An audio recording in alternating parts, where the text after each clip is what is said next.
هي العربيات هتعملها وترخص ولا ايه؟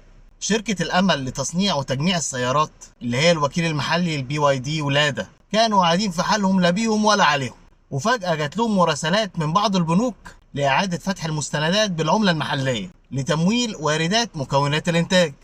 الموضوع ده واقف من يونيو السنة اللي فاتت على فكرة، وفي نفس الوقت من ساعة الإعلان عن مشروع رأس الحكمة وسوق السيارات المستعملة ابتدى يتهز هزة خفيفة كده، اللي هو في ناس ابتدت تنزل اسعار العربيات اللي هم عارضينها عشان يخلصوا منها بسرعه. ما هم رابطين برضو على اسعار عاليه، لا هم عارفين يبيعوا ولا اللي عايز يشتري معاه فلوس يشتري.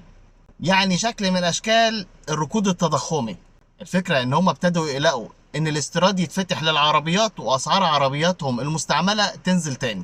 الهزه الخفيفه دي يعني تقريبا من 10 ل 15% تخفيض في اسعار العربيات المستعمله بعضها يعني.